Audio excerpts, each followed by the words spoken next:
오늘 시편 51편은 우리가 잘 알듯이 가장 유명한 그런 회개 시편입니다. 표지에도 붙어 있지만 다윗이 밧세바와 동침한 후 선지자 나단이 그에게 왔을 때 바로 지었던 그런 시편의 말씀입니다.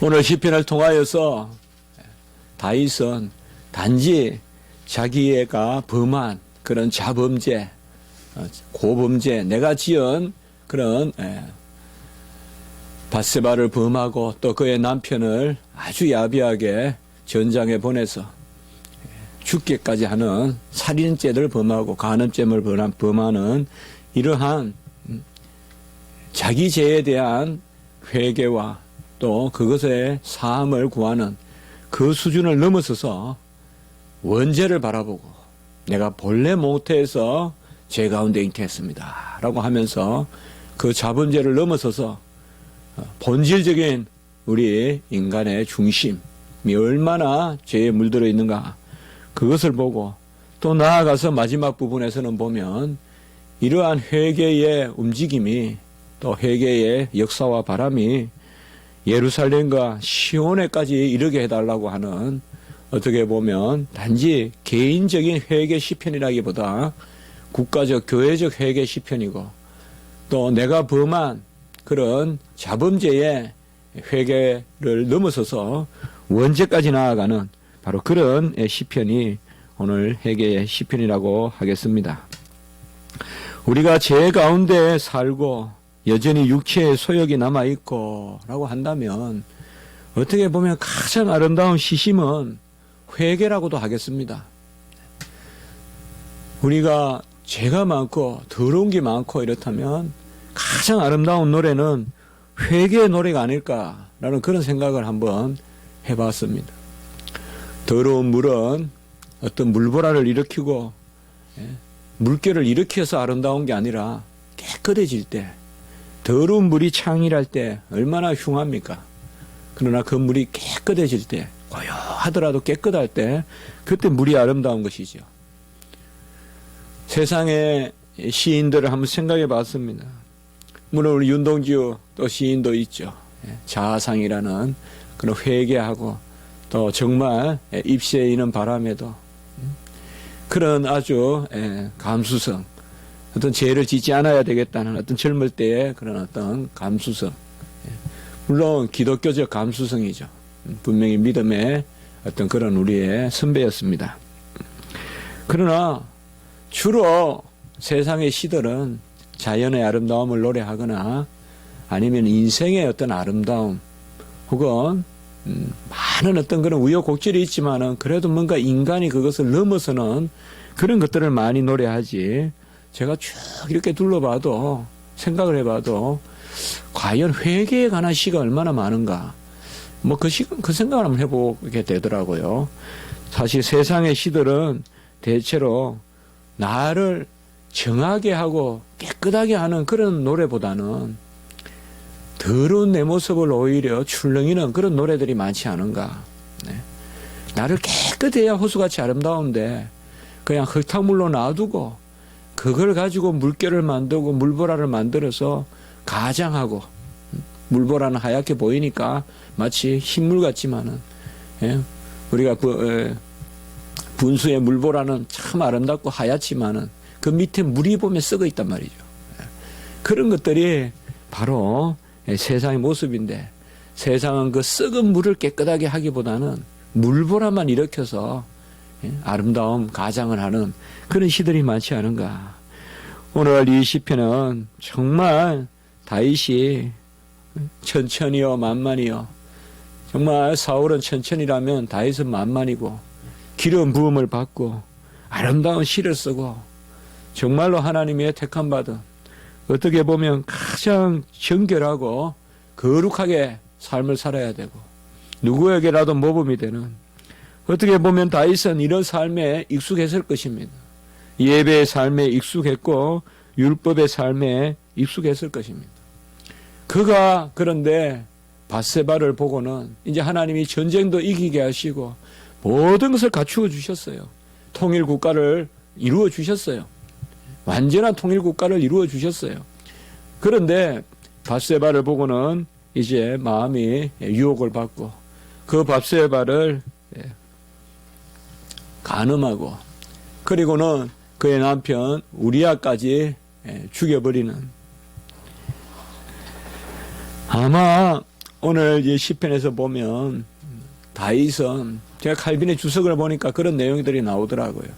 이런 게 이제 칼빈의 주석이 참 세밀하다는 건데, 다윗은 아마 범죄 후에도 제사를 드렸을 것이다. 우리의 모습을 보라. 우리가 죄를 지어도 예배를 드리지 않는가. 그 불안한 마음이 얼마나 크겠는가. 죄 가운데서 여전히 하나님 앞에 나아오는 그런 마음 가운데서 나단 선지자의 책망을 받았을 때 다윗은 내 죄를 안다 하면서 고백했다. 정말 평범한 주석 같아도 정말 제 마음에 와닿더라고요. 저는 목사니까 온갖 혈기를 부리다가도 말씀을 준비해야 되고 또 강단에 서야 되고 이러한 모습들을 많이 겪다 보니까 이런 그 칼빈의 주석이 더 와닿는 것 같아요. 오늘 이 시편은 단순히 자탄이나 절망의 시편이 아니라 하나님을 붙들고 나의 죄는 얼마나 큰가 그것을 내놓으면서도, 그러면서도 하나님의 인자하심이, 긍휼하심이 이기신다. 로마서 3장 4절에 보면 주의 미쁘심이 이기신다. 내가 믿지 않는다고 해도 그 믿지 아니함이 하나님의 미쁘심을, 신실하심을 패하겠느냐. 로마서 3장 4절에 보면 우리가 믿지 않는다고 해서 하나님의 미쁘심을 패할 수 있겠느냐. 얼마나 강한 말씀이에요. 믿지 않는다고 해도 하나님은 떠나지 않겠다 이거죠. 택한 백성은. 그까지 강하게 말씀을 해주시는데 오늘 시편은 또 바로 이런 말씀과 연관되어 나타나는 것입니다. 1절에 보면 주의 인자를, 여기 인자는 무조건적 베푸는 사랑이죠. 신약에서는 사랑, 구약에서는 인자 이렇게 표현이 되어 있는데 주의 인자를 그리고 주의 많은 긍휼을 이렇게 두 번이나 반복하고 있습니다. 죄가 작은 사람은 작게 구하겠지만은 죄가 큰 사람은 많은 긍휼이 필요하죠. 그래서 주의 인자를 이라고 말하고 주의 많은 긍휼을 이라고 이야기했습니다. 그냥 긍휼도 아니고 인자와 긍휼을 베푸는데 많이 베풀어 주셔야 되겠다. 이렇게 두 번이나 이야기하고 있습니다. 3절에 보면 물은 내가 내 죄가를 아오니 라고 말합니다. 나단 선지자가 책망했을 때 다윗은 이것을 부인하지 않았습니다. 부자가 있는데 그에게는 많은 양들도 있고 하는데 가난한 사람의 암양 새끼 한 마리를, 작은 암양 새끼 한 마리를 부자가 빼앗아 갔다. 그리고 그것을 빼앗아다가 잡아먹었다. 그러니까 다윗이 그런 놈이 어디 있느냐. 부자가 가난한 사람 작은 새끼 암양, 그 뭐예요? 씨를 하려고 남겨놓은 암양이겠죠. 키워가지고.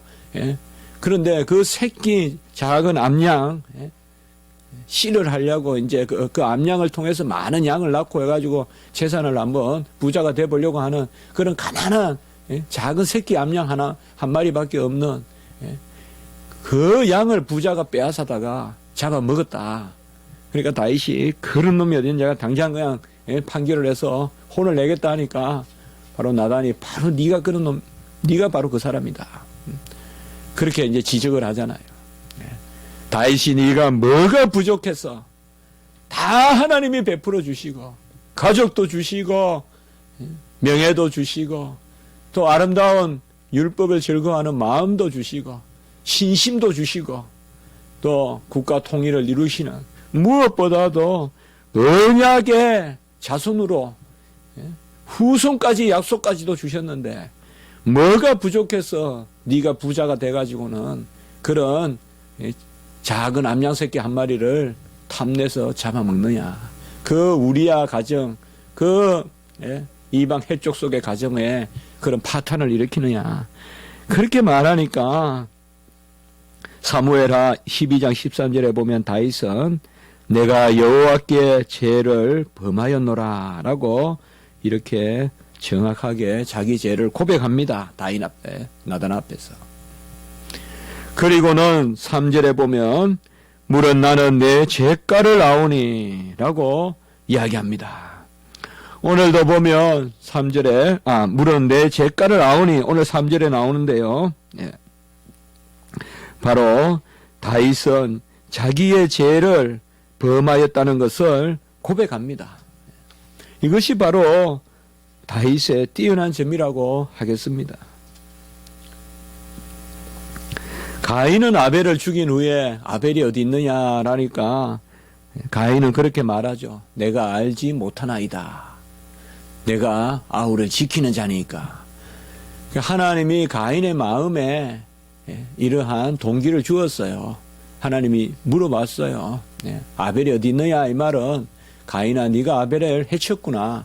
그러면 아벨이 하나님 제가 잘못했습니다. 제 죄가를 압니다 라고 고백해야 되는데 가인은 바로 내가 알지 못하나이다. 내가 아우를 지키는 자니까. 오늘 다윗과 이 가인을 한번 생각해 보게 됩니다. 다윗은 내 죄가를 안다라고 이렇게 말하고 고백하고 있습니다. 선지자가 아무리 하나님의 기름 부음 받은 선지자라도 다윗은 왕이잖아요. 엔간하면 그냥 죽여버렸을 텐데, 엔간한 왕이면 나단을 죽여버리든지 그렇게 했을 텐데, 나단의 말을 듣고는 바로 내 죄가를 안다라고 이렇게 말했습니다. 죄과가 뭘까요? 이게 바로 죄의 짐입니다. 죄를 인정하고 그리고 죄가 우리에게 주는 무게. 어떻게 보면 죄가 있으면서도 하나님의 백성으로서의 삶을 살아가야 되는 이것이 바로 죄가라고 할 수 있어요. 믿지 않는 사람들, 세상에서 말하는 죄가는 세상의 형벌을 뜻해요. 감옥에 가거나. 그러나 하나님 앞에서의 죄가는 훨씬 더 영적인 것이고 훨씬 더 심각한 것이에요. 어떻게 보면 순결한 신부가 하나님 앞에 살아야 되는 신랑이신 예수를 모시고 살아야 되는 순결한 신부가 옷을 더럽히고 마음을 더럽히고 육체를 더럽히는 바로 그러한 죄의 짐, 이것을 내가 아오니라고 이렇게 말하고 3절 후반부에 보면 내 죄가 항상 내 앞에 있나이다. 이 말은 항상 죄의식 가운데 내가 사로잡혀 있었다라고 노래하는 것입니다. 사실 죄를 지으면 안 되죠. 그리고 죄를 지었을 때 죄의식을 가지지 않고 죄가를 알지 못하는 것, 이것은 더욱 어리석은 것이죠. 어떻게 보면 죄를 짓는 것은 인간적이라고 한다면 죄과를 알지 못하는 것은 이것은 짐승과 같은 것이죠. 죄를 짓는 것은 어찌 보면 우리로서는 불가하다고도 하겠어요. 우리가 완전하지 못하기 때문에. 그러나 그 죄를 지은 후에 죄가를 알지 못하고 끝까지 내가 옳다고 그러고 오히려 그것을 지적해 주는 사람을 해치려고 들고 그것을 깨닫게 해주는 사람을 오히려 업신여기고 그것이야말로 짐승과 같은 것이죠. 다윗의 장점은 우리가 그가 죄를 지은 것은 분명히 다윗의 약점이라고 할 수 있겠지만은 그의 장점은 그 죄가를 알고 내 죄가 항상 내 앞에 있나이다 라고 이렇게 말하는 이 말은 그 죄의식을 항상 마음속에 가지고 있다. 내가 무슨 죄를 지었다. 무슨 죄를 지었다. 우리는 죄에 대해서 절망해서는 안 되고 죄를 피해서도 안 되지만은 죄가 우리에게 임했을 때, 내가 죄를 지었을 때 그것을 고개를 흔들면서 망각하려고 해서는 안 되지만은 오히려 죄를 지었을 때 우리에게 합당한 모습은 그 죄에 대한 심각한 기도와 고민과 어떻게 보면 그 죄에 대한 인정이 있어야 됩니다. 우리는 너무 쉽게 죄를 잊어버리고 너무 쉽게 죄를 타넘어갑니다. 오늘 다윗은 죄가를 안다고 하고 내 죄가 항상 내 앞에 있나이다 라고 합니다.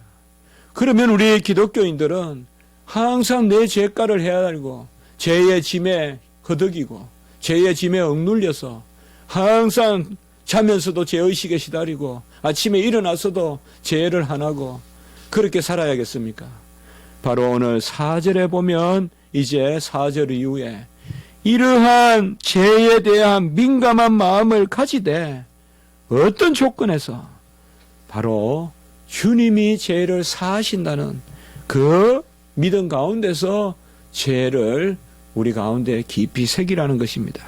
4절에 보면 내가 주께만 범죄하여 주의 목전에 악을 행하여 싸우니 라고 이렇게 말하고 있습니다. 여기 주께만 범죄하여 이것은 여러 가지로 해석이 됩니다. 가장 우리가 잘못된 해석은 어떻게 보면 다윗은 사람에게 범죄한 것이 아니라 주에게 범죄했다라고 이야기한다. 이것은 좀 맞지 않는 해석이죠. 분명히 사람에게 범죄한 거죠. 그렇게 생각해서는 안 될 것입니다. 또 두 번째 주석하는 주석학자들을 보면 주께만 범죄했다. 이것을 세상의 법이 아니라 하나님의 법만 내가 위반했다. 이것도 또 우리가 온전치 않습니다. 간혹 성도들이 나쁜 일을 하고도 하나님 앞에만 회개하면 된다. 그리고 사람과의 관계는 그냥 회복을 시키지 않는 그것은 합당하지 않습니다. 내가 사람에게 그가 믿지 않는 사람이라도 죄를 지었으면 그 사람에게도 갚을 것은 갚고 그리고 하나님 앞에 또 회개를 하고 우리가 나아가야 되는 것이죠. 그래서 그렇게 해석도 할 수가 없습니다. 여기 주께만 범죄하였다.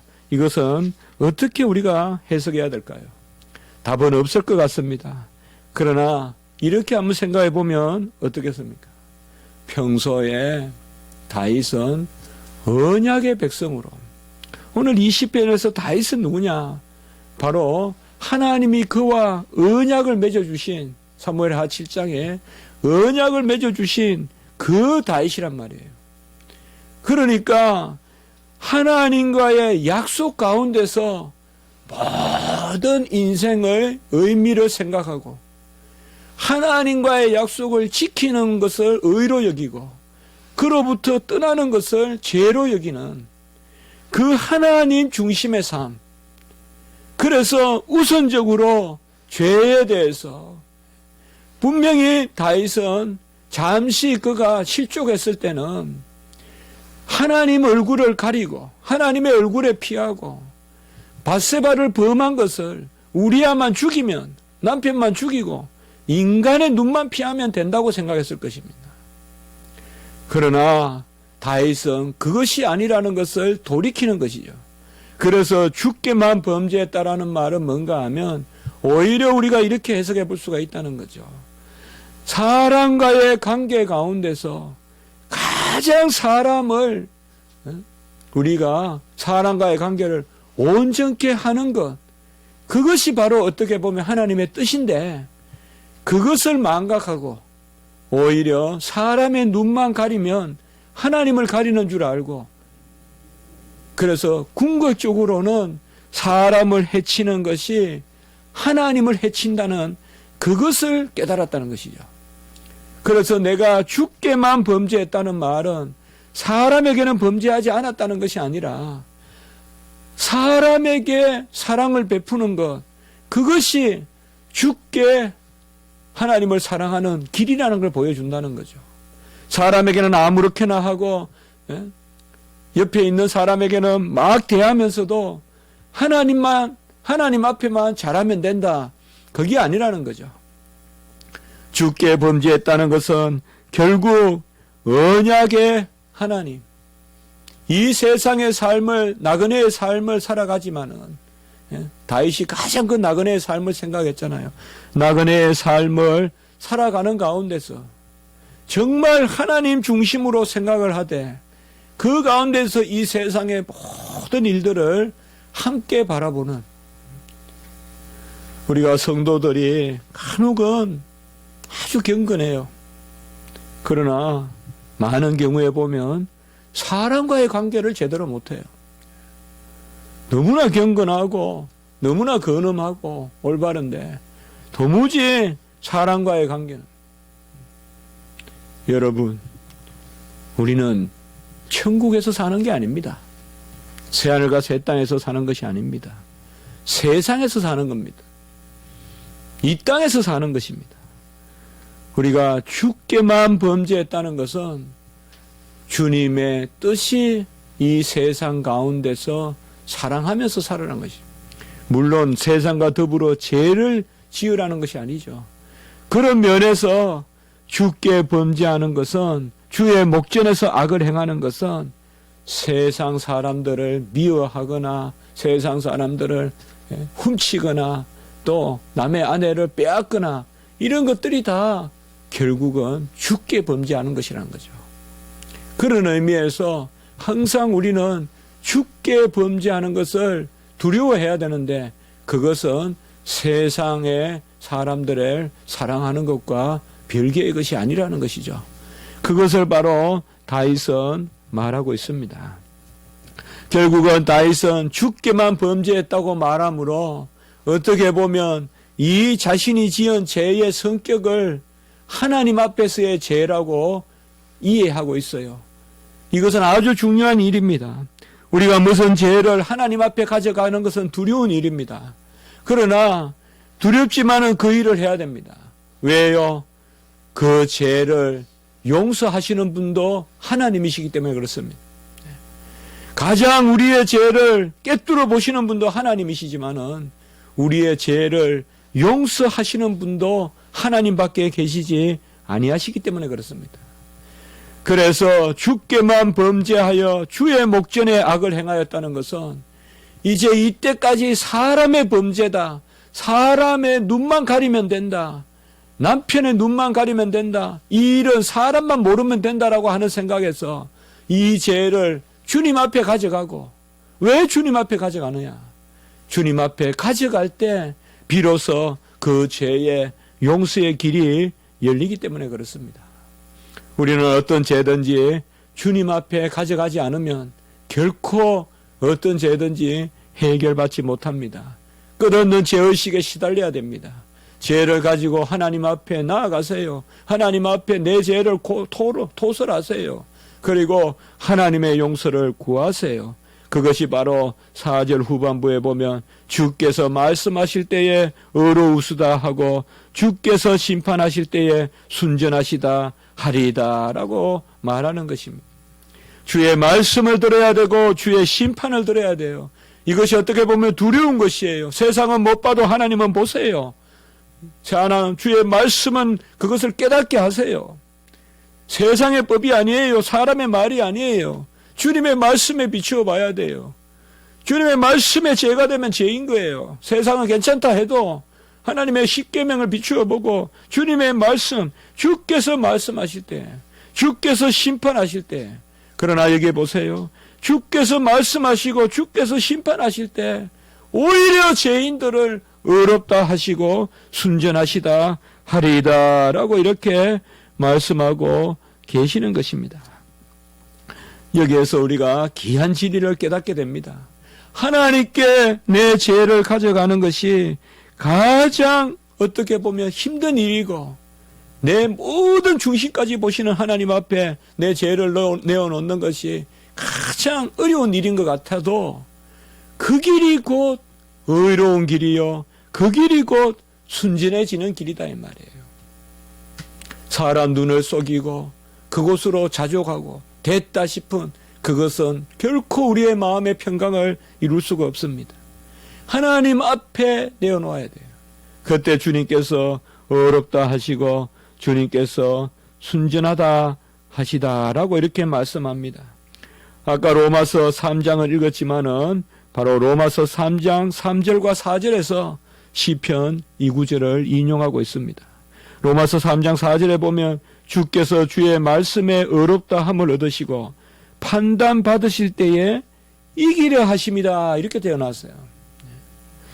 여기 구절하고 조금 다르죠. 여기에 보면 순전하시다 하리이다 했는데 로마서 3장 4절에는 이기려 하심이라.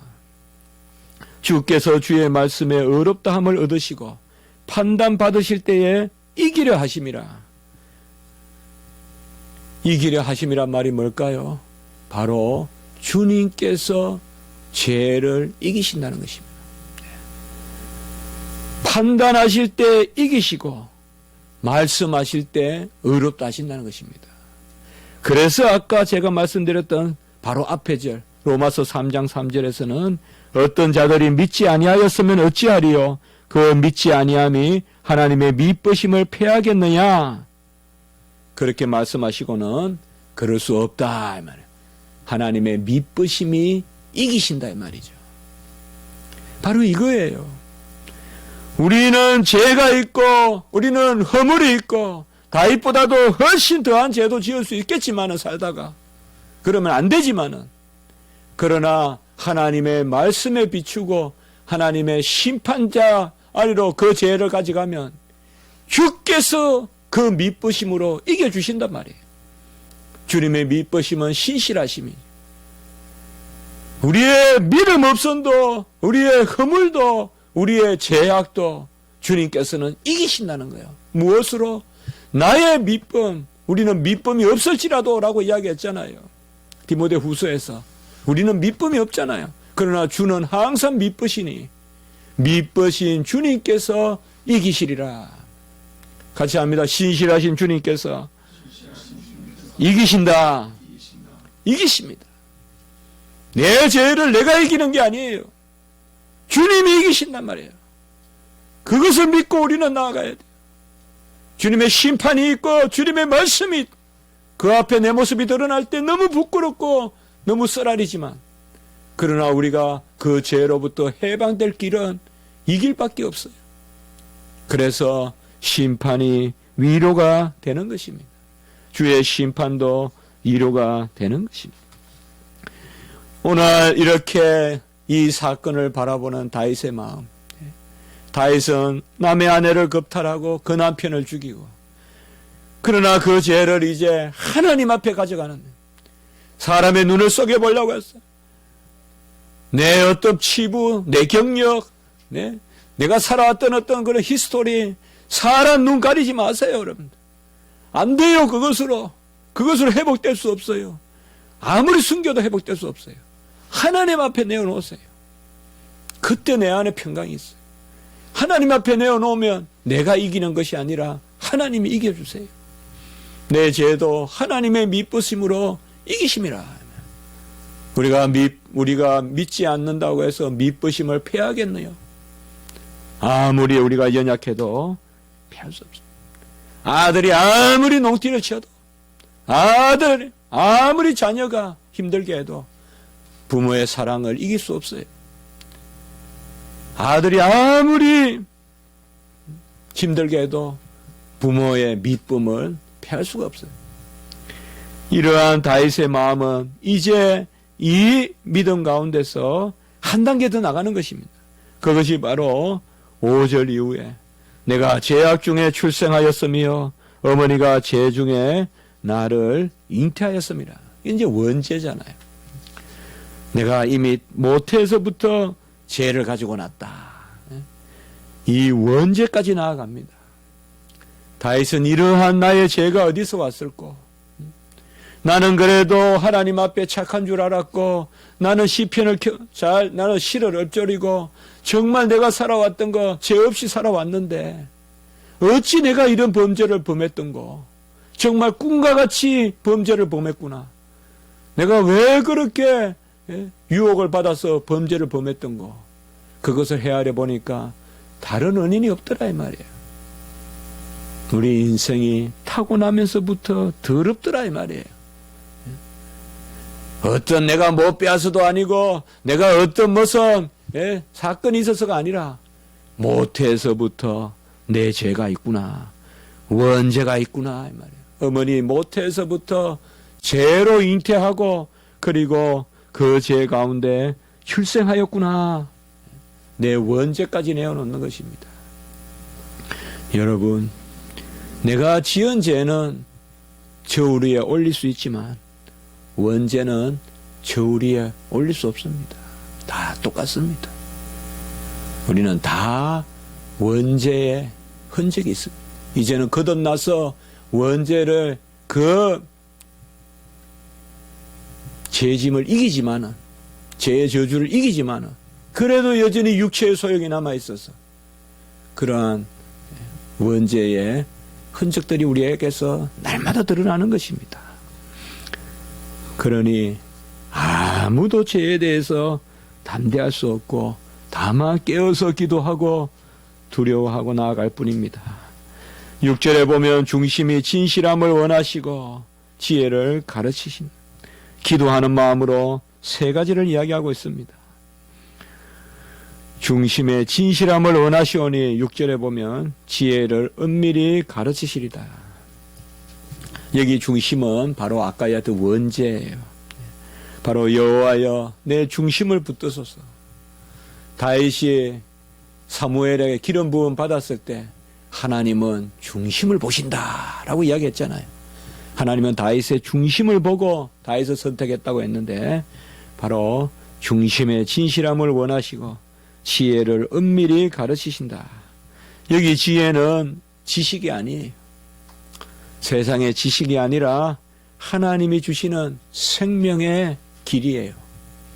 내 중심을 진실함을 보시고 생명의 길을 가르치시라. 너무 세상 지식으로 슬퍼하거나 힘들어하지 마십시오. 하나님이 주신 지혜가 있어야 잘 사는 것이지 세상의 지식으로는 그것만 가지고는 많은 경우 실족의 도구가 될 수도 있습니다. 중심의 진실함을 원하시고 그리고 두 번째는 보면 바로 정한 마음을 창조하시고 10절에 보면 내 안에 정직한 영을 새롭게 해달라라고 이렇게 말씀하고 있습니다. 정한 마음을 그 다음 단어가 저는 중요하다고 생각해요. 창조하시고 정한 마음은 깨끗한 마음이라고도 할 수 있고 또한 정한 마음이라고도 할 수 있어요. 딱 내가 정했다 이 말이죠. 나는 이렇게 가겠다. 나는 바알이 아니라 여호와로 정했다. 모든 사람들이 바알을 쫓아도 나는 여호와다. 그렇게도 볼 수 있고 원어에 보면 정결하다. 그렇게도 볼 수 있어요. 우리 한자에는 보면 우리 성경에 정할 때 정할 정자를 쓰는데 정결한 마음을 창조하시고 저는 회개의 창조적 권능이다라고 많이 학생들에게 가르칩니다. 회개에는 창조적 권능이 있다. 회개는 그저 옛날 것을 지워버리고 원상태로 돌아가는 것이 아니라 회개에는 우리가 알지 못하는 놀라운 창조적인 일들이 일어난다. 여러분 맑게 했을 때 그것에 담기는 폭은 맑은 호수는 아주 아름다운 것들을 많이 담아내잖아요. 바로 회개의 창조적 권능이 있다. 여기도 보면 정결한 마음, 정한 마음을 주시는데 그리고 정직한 영을 새롭게 해달라고 이렇게 말씀하고 있습니다. 그리고 12절에 보면 자원하는 심령, 또 11절에 보면 주의 성령을 거두지 마소서. 그래서 근본적으로 다윗은 본질적인 문제로 돌아가는 거예요. 우리는 이렇게 기도해야 돼요, 여러분들. 하나님이 모든 것을 막아주셔서 내 마음에 더러운 마음 생기지 말게 해달라고 해주시고 내 마음에 탐욕 없게 해달라고 해주시고 근본적인 기도를 드려야 돼요, 여러분들. 아예 욕심 안 생기게 해달라고 기도해야 돼요. 내 안에 영을 새롭게 하시고 내 안에 성령이 떠나지 말게 하시고 정직한 영을 새롭게 하시고 그렇게 기도해야 돼요. 크게 기도하시면 돼요, 여러분들. 매일 우리 안에 탐욕이 생겨요. 크게 기도하세요. 탐욕을 없이 해 주십시오. 아예 욕심이 생기지 말게 해 주십시오. 우설초로 나를 정결하게 해 주십시오. 7절에. 우설초는 바로 문둥병자가 정결함을 표현할 때 새의 피를 묻혀서 그냥 뿌리는 거잖아요. 바로 예수 그리스도의 피, 그 피로 나를 정결하게 해 주시옵소서. 그리고 12절에 같이 합시다. 구원의 즐거움, 주의 구원의 즐거움. 그리고 후반부에 보면 자원하는 심령. 회개는 그저 죄를 지었는데 죄 없게 해주세요, 요거에서 끝나는 게 아니에요. 즐거움으로 나아가는 거예요. 그리고 자원하는 심령으로 주의 도를 13절에 가르치고, 그리고 15절에 보면 찬송하고 전파하고, 회개에 놀라운 권능이 나타나는 거예요. 회개는 반성문 쓰는 게 아니에요. 하나님은 절대 제로 상태로 안 가요. 하나님의 일은 마이너스에서 플러스로 바로 올라가요. 회개하면 이전과 같아지는 것이 아니라 이전보다 더 나아져요. 구원의 즐거움이 있고 바로 하나님의 말씀에 도를 전하고 찬양하는 입술이 되는 거예요. 그러니 죄를 지어서는 안 되지만은 죄를 지었다고 낭망하지 말고 하나님 앞에 내놓으란 말이에요.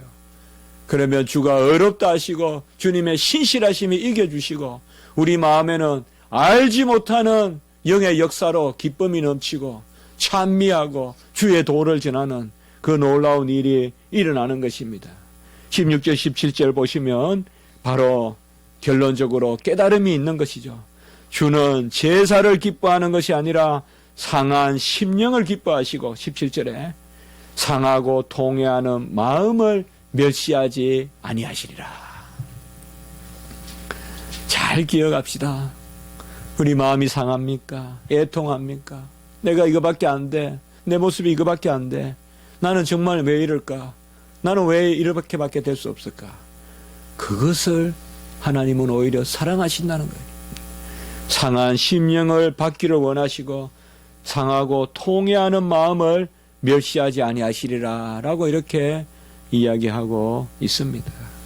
뻔뻔한 다윗이겠습니까? 저는 한때 시편 51편을 읽으면서 뻔뻔한 다윗이라고 생각했는데 아닙니다. 정말 겸손한 다윗입니다.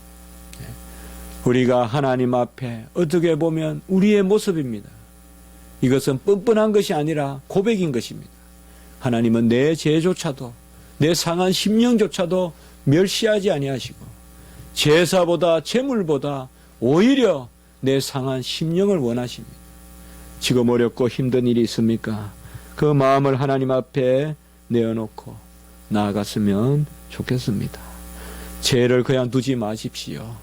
죄를 그냥 내 앞에만 두고 목전에만 두고 내 죄가 항상 내 앞에 있나이다 하고 살지 마시고 그 죄를 하나님 앞에 내어놓고 네 한 사람의 회개가 주기철 우리가 길선주 목사님 한 사람의 회개가 평양의 회개 운동을 일으켰듯이 오늘 18절에서 19절에 보면 시온에서 예루살렘 성을 쌓으소서 바로 국가적 회개, 민족적 회개로 나아가는 이러한 노래가 되는 것입니다. 오늘 말씀이 좀 길었습니다. 우리는 살아갈 때 선하고 의로운 삶을 살아야 되지만 실족할 때가 있습니다. 그때도 절대 날망하지 마시고 내가 왜 이럴까에 머물지 마시고 하나님께 나아가시면 하나님이 우리를 위로해 주시고 찬미가 되게 하시고 정한 마음을 창조하시사 없는 걸 만들어줍니다. 같이 합시다. 회개의 창조적 권능. 회개에는 창조적 역사가 있습니다. 회개할 때는 우리가 모르는 뭔가 큰 일이 일어납니다. 그것을 믿고 하나님 앞에 죄를 내어놓고 연약함을 내어놨으면 좋겠습니다. 기도드리겠습니다. 거룩하고 자비로우신 하나님 아버지, 우리가 다윗이 되었다면 어찌했겠습니까? 우리는 나단 선지자를 미워하고 책망하고 죽이려고 하지 않았겠습니까? 다윗이 죄를 지은 것은 잘못했으되 그러나 내가 내 죄를 알았도다 라고 하면서 다윗의 책망을 받아들이고 기도하는 모습을 통하여 우리가 죄를 지었을 때 하나님 앞에 나아가서 그 죄를 내어놓고 하나님이 어렵다 하시고 하나님의 미쁘심으로 이기신다는 그 로마서 3장 3절 4절의 말씀을 우리가 기억하면서 나아가게 하시니 감사합니다. 하나님께 모든 것을 맡기게 하시고 회개할 때 놀라운 창조적 역사가 일어나고 찬미의 입술이 회복된다는 것을 기억하게 하시고 모든 것을 하나님 은혜 가운데 살게 하시고 부족하고 실족하는 일이 있더라도 그때조차도 즉시 감사하는 심령으로 하나님 앞에 나아갈 수 있는 저희들이 되게 주시옵소서. 예수 그리스도 이름으로 기도드리옵나이다. 아멘.